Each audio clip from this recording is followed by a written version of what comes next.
All right, so we are looking at the Holtzfforma 395 today. The last video, we took a look at it, looked at how it was performing, looked at how it was comparing to the other people at the races, all that stuff. And we kind of made like a baseline cut. And I was going to go in and make some changes to the build and see if we could get a little more performance out of it. And when I say a little bit, I mean we actually need a pretty decent amount more performance than what we were getting to try to get further up the leaderboards.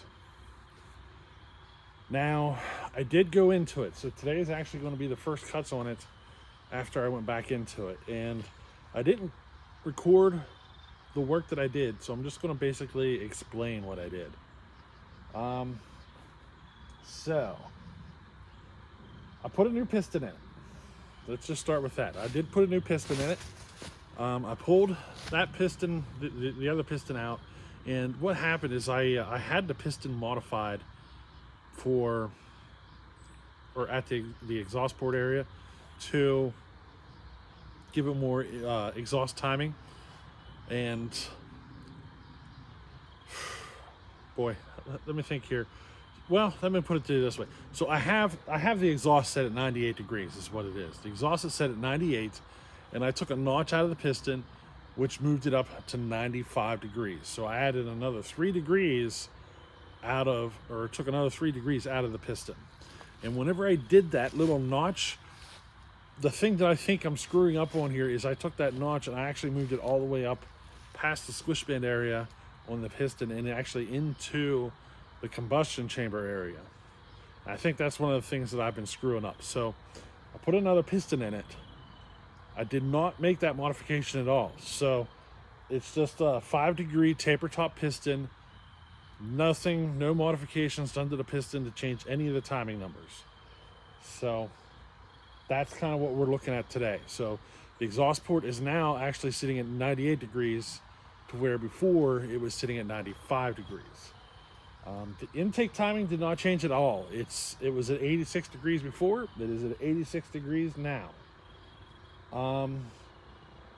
What else? This saw has bridge ports, and I showed you a picture of what my bridge port work looks like with that Johnson Red 2149. This basically looks the same way, just a bigger cylinder. I did change that up a little bit. I just basically reshaped the upper side of them, squared them off a little more, and I have the bridge ports set at 116 degrees right now. The secondaries are at 118, and the primaries are 120 something. I think they're sitting like 100, 120, 122, somewhere in that neighborhood. So that's the way these numbers are on this saw. But whenever I did that piston swap, I wanted to get more compression out of it. So I figured by getting those 3 degrees knocked out of it should help increase compression. But the other piston that I had in it, I do remember that I had made a little mistake when I was machining it, and I had to machine a little bit more material off of it than what I normally do. So whenever I did this one, I actually didn't have to machine as much material off this piston because I didn't have to fix a screw up that I made. So I ended up with an issue where my squish was too tight. Now, with the old piston, I had my squish sitting at 28 thousandths. With this one, when I got it all together, my squish was actually sitting at 10 thousandths. So I had to take another 10 thousandths out of the combustion chamber in order to get this piston to work correctly. So hopefully by doing them 3 degrees at the exhaust port and by taking the extra 10 thousandths out, you would get compression to come up a little bit more. I did do a compression test before I did the work, and it came up at 170 psi. Here's the thing. Right now, with that piston swap and all those changes I made, my compression right now is sitting at 165 pounds of compression. So I actually lost 5 pounds. Now, there's 2 things that I think that could be causing it. That's because I forgot to mention one of the changes I made in the port work. I did make another change in the port work, and is I widened the exhaust port, the corners of the port just a little bit. I did widen it up some. I did not change the timing number on it. I just widened it a little. And that's one of the things that could be causing this problem, because on my bench run, so I did a bench run on the saw. It wasn't until after I did the bench run that I did that compression test.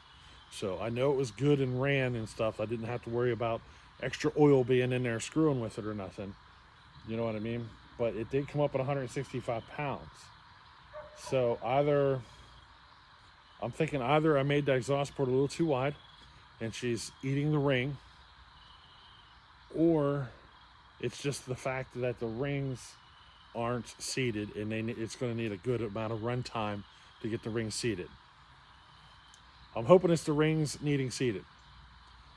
Typically, well, with those changes that I made and everything, compression should be higher than 170 pound, not less. I was hoping for closer to 200, and we'll have to wait and see how this progresses. So we're going to fire it up, and we're going to give it some cuts. And if it ends up, if this thing ends up destroying itself, it's because I made that exhaust port too wide. I do think that if I'm going to make any further changes to this, I'm going to need to do a full top end swap out. So if our performance today, or even after the rings get seated and stuff, if it does not come up significantly better than what it was previously, then I'm sticking another top end on it. It needs to be a significant increase in power over what it was. And I'm talking, we took 15th at the races, and I'm trying to get closer to like a first place type of build. So a little bit of an increase isn't going to cut it. We need a little bit more than that. So if we aren't getting it out of this build the way it is, we're going to go ahead and look at replacing the top end. Now, I did do one other change though. So the last video we saw it with a 7-pin. Today we're seeing it with an 8-pin. And it don't matter if I'm getting it from the build to the sprocket or what. Performance increase is a performance increase. So what we see today needs to be better than before. And it's a 395 on a 20-inch bar. This thing should be able to pull an 8-pin sprocket better than what it can do, or faster. We should be able to run that chain faster or whatever. Should be able to handle the 8-pin better than the 7-pin, or give me a faster cut out of the 8-pin than it would with a 7-pin. It's a 395. It should be able to do that. So hopefully these changes to the build and the change in the sprocket will get me there. So today we're going to give it a run. I got this small piece of wood here. This is just for tuning purposes. We're going to get it started up, check our tune on this. Basically what we're looking for is we don't want it to 4-stroke on something this big. You know what I mean? This is basically how I tune on smaller pieces of wood, is like the best way, really. You fatten it up until you're 4-stroking on a cut this big, and then you start leaning out, and as soon as you start getting good clean cuts, your tune's pretty much there. But after I'm done with this, I'm going to take it over to the cherry, and then I'll be taking it over to that same piece of wood we made them baseline cuts. We'll make a couple of cuts on that, and then we'll be able to compare and see how this is. So this video might be a little longer. I've probably already been rambling for 10 minutes, so you're probably going to have to stick around for a minute here to see this. So we're either going to see it run worse, we could see it eat the rings, or it could turn out better. We don't know. We're not going to know until we fire it up and give it a run.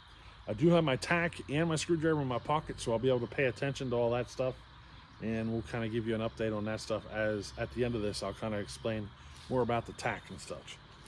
Kind of tell you what we're seeing. So what do you say we go for it? Let's fire it up, see what happens.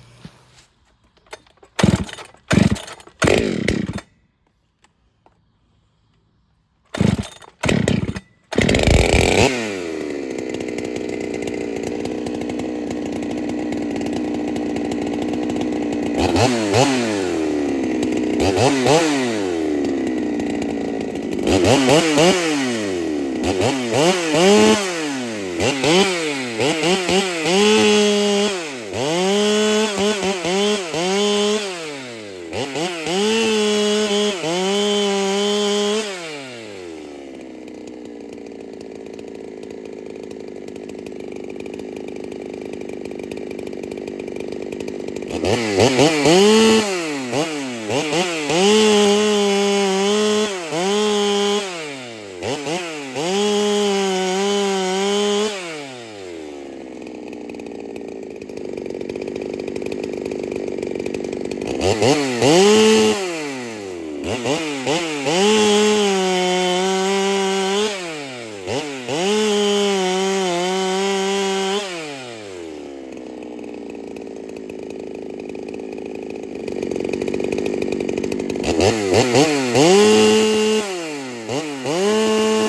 So,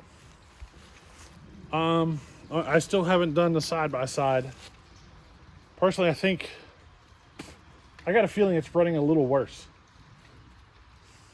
But we'll have to do the side-by-side to find out. I can tell you no great changes in how fast it's cutting.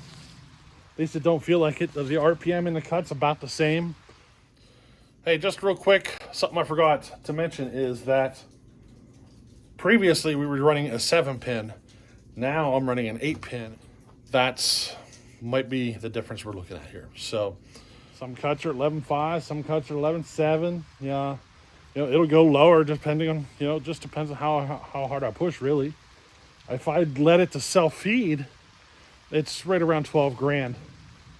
But I never let self-feed in a real-world situation. Never. So I want more of a real-world situation, if you know what I mean. I don't believe in using the self-feed as a judge on your performance because your chain is a big factor in that. You know what I mean? So if you're letting it self-feed through the cut, it's really hard to determine whether or not you're doing better or worse or whatever, because most of that factor is actually in the chain, and you need to run it. You need to force it. You need to get a good feel for it, see how she's running. You know what I mean? Now it does run like the rings need seated pretty badly, so that might be all we're looking at. I had to fatten it up. There's probably 3/4 of a turn on the screw between lean and fat. Like between lean to where it starts losing power, and fat enough to where it starts losing power, basically, and it's still not even 4-stroking. So there's a pretty hefty turn or adjustment on that screw, on that high jet. You know what I mean? It's not making a very big difference in the tune as you tweak in it. So we might be looking partially at the carburetor issue too. Personally, I don't think it's so much that. I am surprised that the saw's still not 4-stroking. It didn't want to 4-stroke before, and it don't want to now. So I think our next move here is just, I'm probably going to put in a couple of cutting sessions. May not do it all on video, but we're going to kind of get these rings seated a little better and see what happens to the compression over time and kind of see how things progress. We got plenty of time until we run this at another race. So I think the wise move here would just be to run a little bit, see what happens with the compression as I get these rings seated. Now, it is a Farmertech cylinder with a Meteor piston. Now, before it was a Farmertech cylinder, Farmertech piston, and rings and all that stuff. I put the Meteor piston in it, and I didn't think I could use the Farmertech rings in the Meteor piston to help speed up that process. It didn't look like I could. The indicator pins for the Meteor piston are smaller than what they were on the Farmertech, and if you're familiar with the rings and how they have this little notch that goes around the indicator pin, because this piston has a smaller indicator pin, I didn't even try to use the Farmertech piston on this. I just got a feeling that the wise decision there would just be to go ahead and put these rings in and get them seated. So that's where we're at. And I'm also wondering if my muffler's holding me back, is what I'm wondering. Because I'm doing all this tuning, I'm doing all this stuff, it's really not doing anything. It's not really making much of a change on this saw. And I'm wondering if my muffler's holding me back or something. I've already done the timing advance. That stuff's done. And I'm just curious to know if it's that muffler, if my muffler mod ain't quite big enough. I might look at pulling those two, they're two 3/4 inch ports. I might look at pulling them out and going bigger. I feel like something's holding it back, and it may not be the build. It might be something else, if you know what I mean. It's a possibility. I'm trying to move more air than what that muffler can do. I don't know. It's just kind of a gut feeling I got, I guess. You know what I mean? So you're probably going to see another muffler mod on this on the next video you see this saw, just to confirm my suspicion. I could cut a big hole out the front. A lot of people do that. I probably won't. I'm probably going to look at just pulling those two 3/4 inch ports out and figuring something out to go bigger or something. I don't have much room to really get much bigger though. So I'm going to have to figure something out. But that's probably what we're going to do next though, is look at getting a bigger muffler mod on this. It is a very quiet saw. It's not very loud at all. And it has this hiss to the muffler, I guess you could say. You can hear the air coming out of it. It's kind of got this hiss to it whenever it runs. So, I don't know. Part of me feels like that's the next step I need to go to and address. I just got a feeling that muffler ain't quite enough. Runs great though. And that, how much I'm adjusting the carburetor and not really making much of a change, something tells me I need to look at that carburetor as well. So, we'll see how this progresses. Alrighty, we'll catch you on the next one. Later.